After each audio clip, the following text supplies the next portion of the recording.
नमस्कार दोस्तों, VK knowledge electrical में आप सभी का स्वागत है। UPPCL TG2 exam 2023। दोस्तों, कंप्यूटर यूपीपीसीएल TG2 के लिए इतना इम्पोर्टेंट होता है कि इसे आप यदि क्वालिफाई नहीं कर पाते हैं तो आपका जो नेक्स्ट पार्ट है, जो 200 क्वेश्चन वाला टेक्निकल प्लस 50 नॉन टेक, वो आपका चेक ही नहीं किया जाता है। चाहे आप उस पार्ट में कितने भी नंबर क्यों न ले आए, यदि कंप्यूटर पास नहीं कर पाए तो आपको डिस्क्वालीफाई कर दिया जाता है वहीं, और ये सब आपको भी पता है। आप उस पार्ट में जाने के लिए कंप्यूटर को पास करना बहुत ज़रूरी है। हालांकि मेरिट में वही पार्ट नंबर्स जोड़े जाते हैं, कंप्यूटर वाले पार्ट्स का कोई रोल नहीं है। आज की इस वीडियो में मैं आपको कंप्यूटर के वो मोस्ट 10 से 11 टॉपिक, या यूँ कहिए कि वो 10 से 11 क्वेश्चन बताने वाला हूँ जो अभी तक यूपीपीसीएल बार बार रिपीट करता आया है। लेटेस्ट वर्ष 2021 में जो 4 दिन पेपर हुए, यानी 8 पेपर, वर्ष 2019 में जो पेपर हुए 4 पेपर 2 दिन, वो, और उसके बाद में जैसे एग्जीक्यूटिव असिस्टेंट, अकाउंट्स ऑफिसर्स, इन सब के पेपर को भी मैंने देखा और पाया कि 10 से 11 टॉपिक या क्वेश्चन ऐसे थे जो हर एग्ज़ाम पेपर में रिपीट हुए।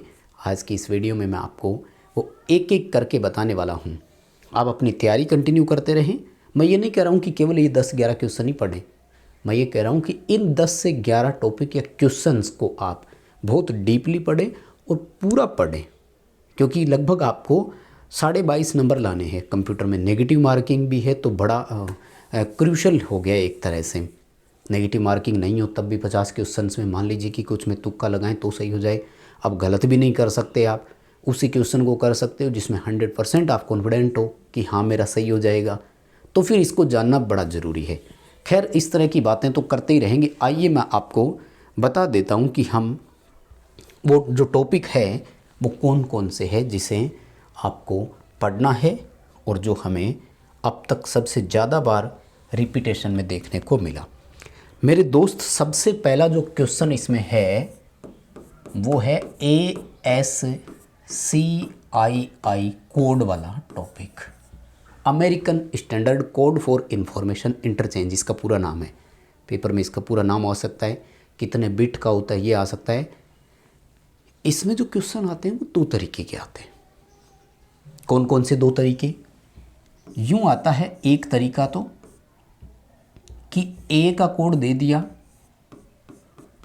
तो बताओ बी का कितना है, और ये थोड़ा आसान भी होता है, बच्चा कर लेता है, क्योंकि बाइनरी में आपको नेक्स्ट स्टेप पता होना चाहिए। जैसे 0 के बाद में 1 आएगा, 1 के बाद में 10 आएगा, 10 के बाद में 11, 11 के बाद में 100 आएगा, 100 के बाद में 101 आएगा, फिर 110, 111 और 111 के बाद में 1000 आएगा। तो ये सीक्वेंस अगर आपको याद है ना, तो इनमें क्या होता है कि पहले वाले 4 डिजिट तो सेम रहते हैं, आगे वाले 4 बदलते हैं। तो बहुत सारे बच्चे इसको कर लेते हैं। जैसे 7 का दे दिया और पूछा कि बताओ 8 का कितना है। ये सिंपल रहता है, कर लेंगे। इसमें जो प्रॉब्लम हमें क्रिएट करता है वो यहाँ करता है कि डायरेक्ट पूछ लेता है कि बताओ बी का कोड कितना है, बताओ 8 का कोड कितना है, बताओ 7 का कोड कितना है, बताओ ए का कोड कितना है। और इसमें भी याद रखना, छोटे ए का कोड अलग है, बड़े ए का यानी कैपिटल और स्मॉल लेटर का जो कोड है वो अलग अलग। लेकिन इसमें से एक क्वेश्चन बड़ा आता है पक्का, बहुत ज़्यादा चांसेस है। तो मेरे दोस्त, आप इस टॉपिक को तैयार करें, और मुझे लगता है कि आप भी मेरी इस बातों से सहमत भी होंगे। पूरा वीडियो देखना, कमेंट करके बताना कि इन 8 से 10 टॉपिक से आप सहमत है कि नहीं है। अगर सहमत हो तो लाइक वाला बटन दबाना है, नहीं सहमत हो तो भी आपको बताना है कि आपका क्या ओपिनियन है। देखो, आपके विचार मेरे से भिन्न हो सकते हैं, मैं इस बात पर कतई आपको ये नहीं कहूँगा कि आपके विचार मेरे से भिन्न क्यों है, हो सकता है। और सबकी अपनी अपनी लॉजिकल एबिलिटी है, देखो तर्क क्षमता है सोचने की। देखो, जो सेकंड क्वेश्चन इसमें रिपीट किया जाता है ना, वो है माइक्रोसॉफ्ट एक्सेल के फॉर्मूले से, ठीक है ना।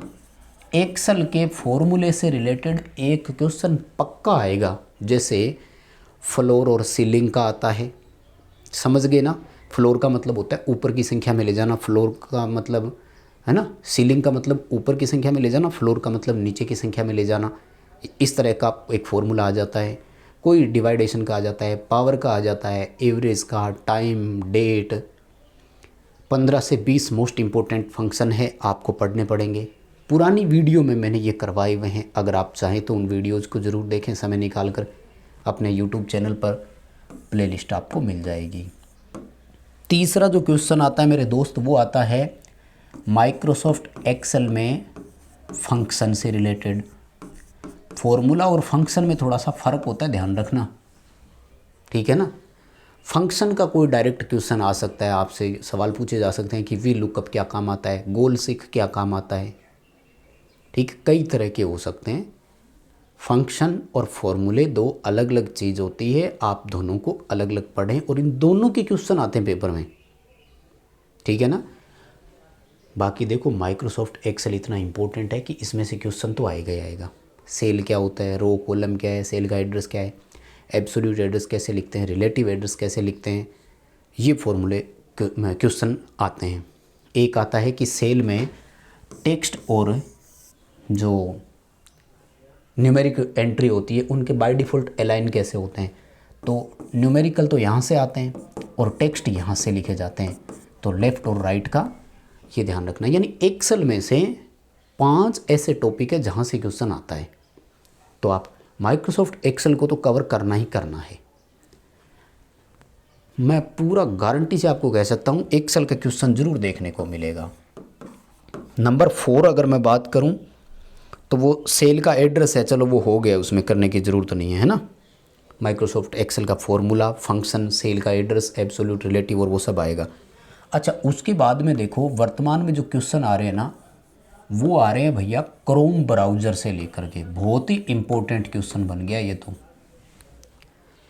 जो गूगल का क्रोम ब्राउज़र है, जो कि एक प्रकार का वेब ब्राउज़र है, एक प्रकार का एप्लीकेशन सॉफ्टवेयर की श्रेणी में आता है। ध्यान रखना, गूगल सर्च इंजन है और क्रोम वेब ब्राउज़र है, दोनों में डिफरेंस है। इन दोनों को अच्छे से पढ़ लेना है। इस क्रोम ब्राउज़र में से बड़ा इम्पोर्टेंट सवाल जो आ रहा है वो आता है इसकी शॉर्टकट की का। Google Chrome web browser shortcut की आ रहा है। पेज की लोडिंग हो रही है, उसे रोकने के लिए क्या करेंगे, पेज लोडिंग को रिप्रेस करने के लिए क्या करेंगे, पेज ओपन कर रहा है, इसकी बुकमार्क की शॉर्टकट की बताइए क्या है, नई विंडो खोलने की शॉर्टकट की क्या है बताइए। गूगल क्रोम वेब ब्राउज़र, इसकी शॉर्टकट की पढ़ लीजिए भैया, बहुत इंपॉर्टेंट है। बहुत ज़्यादा इसके क्वेश्चन आ रहे हैं, तो पूरे सवाल है। उसके बाद में देखो इंटरनेट से जुड़ा हुआ सवाल। अब गुरुजी इंटरनेट तो अनलिमिटेड है, वो कुछ भी पूछ सकता है, बिल्कुल इसमें कुछ भी आ सकता है। जैसे IPv4 और 6 के एड्रेस की बिट पूछ लेता है, कौन सा कितनी बिट का है। उसके बाद में जैसे लेयर्स का सवाल आ जाता है, प्रोटोकॉल के क्वेश्चन आते हैं, तो कौन सा प्रोटोकॉल नहीं है, कौन सा प्रोटोकॉल किस एप्लीकेशन लेयर का है, किसका प्रोटोकॉल, फाइल ट्रांसफ़र करने का प्रोटोकॉल क्या है, ईमेल का प्रोटोकॉल क्या है, अलग अलग तरह के, वेबसाइट का प्रोटोकॉल क्या है, लैंग्वेज लिखने का प्रोटोकॉल क्या है। तो यहाँ से क्वेश्चंस बड़े आते हैं। इंटरनेट पढ़नी पड़ेगी, www का कोई सवाल आ सकता है। वेब ब्राउज़र और इंटरनेट वैसे जुड़े हुए ही है, इनसे संबंधित क्वेश्चन आते हैं, पढ़ना पड़ेगा भाई, मेहनत आपको ही करनी पड़ेगी।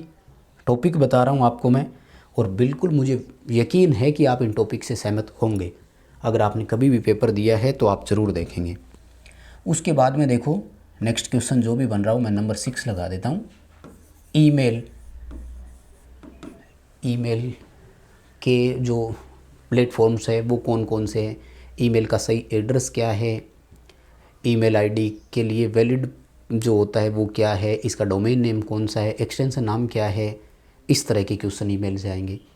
ईमेल भेजने के लिए हम कौन सा फील्ड खाली नहीं छोड़ सकते, BCC क्या होता है, CC क्या होता है, टू और फ्रॉम फील्ड क्या होता है, रिप्लाई करते हैं तो कौन सा फील्ड अपने आप भर जाता है।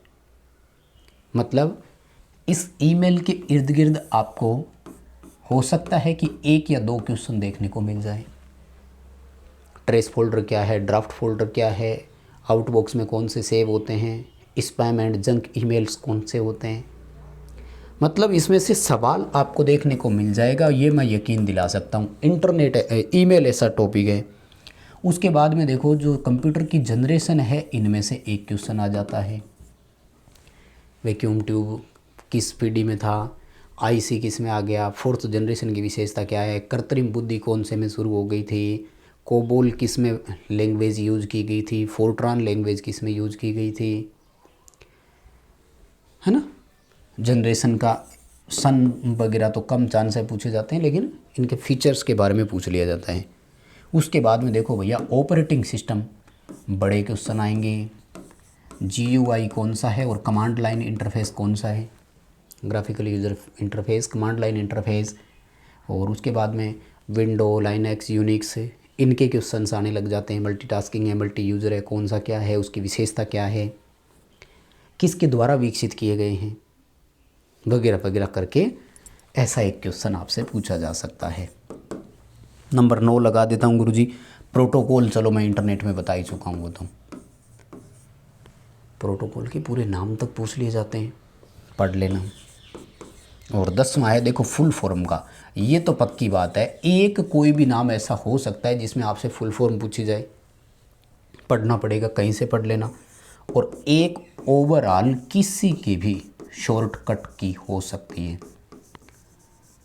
चाहे वो विंडो ऑपरेटिंग सिस्टम की हो, चाहे वो माइक्रोसॉफ्ट वर्ड की हो, चाहे माइक्रोसॉफ्ट एक्सेल की हो, पावर पॉइंट की हो, इनमें से सवाल तो आएंगे।